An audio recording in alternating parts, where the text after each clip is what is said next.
ഇടവേളയ്ക്ക് ശേഷം കേരളം വീണ്ടും പണിമുടക്ക് ദിനങ്ങളിലേക്ക്. സ്വകാര്യ ബസ്സുകളെ ആശ്രയിച്ച് യാത്ര ചെയ്യുന്നവർ നാളെ വലയും. സംസ്ഥാനത്ത് നാളെ സ്വകാര്യ ബസ്സുകൾ ഓടില്ല. ട്രാൻസ്പോർട്ട് കമ്മീഷണറുമായി നടത്തിയ ചർച്ച പരാജയപ്പെട്ടതോടെയാണ് സംയുക്ത സമരസമിതിയുടെ സൂചനാ പണിമുടക്ക്. 22 മുതൽ അനിശ്ചിതകാല സമരമെന്നാണ് സ്വകാര്യ ബസ് ഉടമകളുടെ മുന്നറിയിപ്പ്.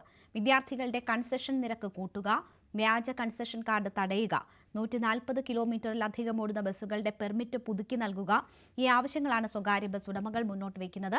മറ്റന്നാളും കേരളം സ്തംഭിക്കും. സംയുക്ത ട്രേഡ് യൂണിയനുകൾ ആഹ്വാനം ചെയ്ത 24 മണിക്കൂർ ദേശീയ പണിമുടക്ക് നാളെ അർദ്ധരാത്രി ആരംഭിക്കും. കേന്ദ്ര സർക്കാരിന്റെ തൊഴിലാളി കർഷക വിരുദ്ധ നടപടികൾക്കെതിരെ 21 ആവശ്യങ്ങൾ ഉന്നയിച്ചാണ് CITU, INTUC ഉൾപ്പെടെയുള്ള സംഘടനകൾ രാജ്യവ്യാപക പണിമുടക്കിന് ആഹ്വാനം ചെയ്തിരിക്കുന്നത്. സാരംഗ് വിവരങ്ങളുമായി ചേരുകയാണ്. സാരംഗ്, പണിമുടക്കിന്റെ ദിവസങ്ങൾ വരുന്നു. നാളെ ഏറ്റവും ആദ്യം ജനങ്ങളെ ബുദ്ധിമുട്ടിലാക്കുന്നത് സ്വകാര്യ ബസ് സമരം തന്നെയാണ്. തിരുവനന്തപുരം ഒഴികെയുള്ള ഇടങ്ങളിൽ വലിയ രീതിയിൽ ജനങ്ങളെ വലയ്ക്കുന്ന സാഹചര്യം തന്നെ ഉണ്ടാകും. ഈ ഒത്തുതീർപ്പിനുള്ള ശ്രമങ്ങൾ എങ്ങനെയാണ് പരാജയപ്പെട്ടത്? എന്താണ് പണിമുടക്കിലേക്ക് പോകുന്ന സംഘടനകൾക്ക് പറയാനുള്ളത്? തീർച്ചയായും ഇത്തരത്തിലൊരു പണിമുടക്കിലേക്ക് പോകുന്നതിന് മുൻപ് തന്നെ ചർച്ചകൾ നടത്തിയിരുന്നു. പക്ഷേ ചർച്ചകൾ പരാജയപ്പെടുകയായിരുന്നു. അതിൽ പ്രധാനമായും അവർ മുന്നോട്ട് വയ്ക്കുന്നത് പെർമിറ്റുകൾ കൃത്യമായി പുതുക്കി നൽകുക, ഒപ്പം തന്നെ വിദ്യാർത്ഥികളുടെ കൺസെഷൻ നിരക്ക് ഉയർത്തുക. അത് കാലങ്ങളായിട്ടുള്ള ആവശ്യമാണ് ഈ ബസ് ഉടമകൾ മുന്നോട്ട് വയ്ക്കുന്നത്. മാത്രമല്ല ഇതിനൊപ്പം തന്നെ മറ്റ് ഇലക്ട്രോണിക് ഉപകരണങ്ങൾ അടിച്ചേൽപ്പിക്കാതിരിക്കുക, ചലാൻ നിയമങ്ങളിൽ കുറച്ചുകൂടി സുതാര്യത ഉറപ്പുവരുത്തുക, അങ്ങനെയുള്ള ഒട്ടനവധി ആവശ്യങ്ങളാണ് മുന്നോട്ട് വെച്ചിരുന്നത്. അതിലൊക്കെ ചിലതിലൊക്കെ സർക്കാർ ചർച്ചയ്ക്ക് തയ്യാറായിരുന്നെങ്കിലും ചിലതിൽ അവർ ആവശ്യപ്പെട്ട രീതിയിലേക്ക് കാര്യങ്ങൾ എത്തിയില്ല. അങ്ങനെയാണ് ഇത്തരത്തിലൊരു സ്വകാര്യ ബസ്സുകളുടെ പണിമുടക്കിലേക്ക് എത്തിയത്. ഇതിൽ പ്രധാനമായിട്ട് പറയുന്നത് പോലീസ് ക്ലിയറൻസ് സർട്ടിഫിക്കറ്റ് നിർബന്ധമാക്കിയ നടപടി അത് പുനഃപരിശോധിക്കണം. അതുമാത്രമല്ല ഈ ചലാൻ വഴി അമിത പിഴ ചുമത്തുന്നത് അതിനൊപ്പം തന്നെ വിലപിടിപ്പുള്ള ഇലക്ട്രോണിക് ഉപകരണങ്ങൾ ഈ ഒരു ഗണേഷ് കുമാർ ഗതാഗത മന്ത്രി ആയതിനു ശേഷം പല വിധത്തിലുള്ള ഈ രീതിയിലുള്ള മാറ്റങ്ങൾ കൊണ്ടുവന്നിരുന്നു.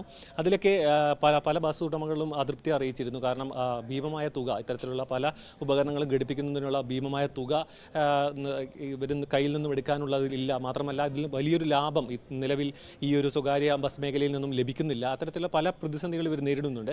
അതിനൊക്കെ മറികടക്കാനുള്ള ചർച്ചകൾ പലതവണ നടത്തിയെങ്കിലും അതിലൊന്നും സർക്കാരിൻ്റെ ഇടപെടൽ ഇവർക്ക് ഇത്തരത്തിൽ ബസ് ഉടമകൾക്ക് സ്വീകാര്യമാകാതെ വന്നപ്പോഴാണ് ഇത്തരത്തിലൊരു പണിമുടക്കിലേക്ക് എത്തിയത്. നാളെ നടക്കുന്ന സമരത്തിന് ശേഷം നടക്കുന്ന ചർച്ചയിലും ഇത്തരത്തിലൊരു സമവായമായില്ലെങ്കിൽ തുടർന്ന് അനിശ്ചിതകാല സമരത്തിലേക്ക് നീങ്ങാനാണ് ബസ് ഉടമകളുടെ നീക്കം. ഒപ്പം തന്നെ ദേശീയ പണിമുടക്കം വരുന്നുണ്ട്. ദേശീയ പണിമുടക്ക് വിവിധ ആവശ്യങ്ങൾ ഉന്നയിച്ചുകൊണ്ടാണ്. കേരളം നിശ്ചലമാകാനുള്ള സാധ്യത തന്നെയാണോ അതിലുമുള്ളത്? തീർച്ചയായും ബസ് സമരം അവസാനിച്ച് നാളെ അർദ്ധരാത്രി മുതൽ തന്നെ ദേശീയ പണിമുടക്കം ആരംഭിക്കുകയാണ്. അതിനർത്ഥം 48 മണിക്കൂറോളം കേരളം സ്തംഭിക്കുമെന്നാണ് മനസ്സിലാക്കാൻ കഴിയുന്നത്. ദേശീയ പണിമുടക്ക് കേരളത്തിൽ പൂർണ്ണമാകാനാണ് സാധ്യത. കാരണം കേരളത്തിലെ പ്രധാനപ്പെട്ട എല്ലാ ട്രേഡ് യൂണിയനുകളും ഇതിന് പിന്തുണ അറിയിച്ചിട്ടുണ്ട്. INTUC, CITU എന്നീ എല്ലാ പ്രധാനപ്പെട്ട ട്രേഡ് യൂണിയനുകളും ഈ സംയുക്തമായാണ് ഈ ദേശീയ പണിമുടക്കിന് അണിനിരക്കുന്നത്.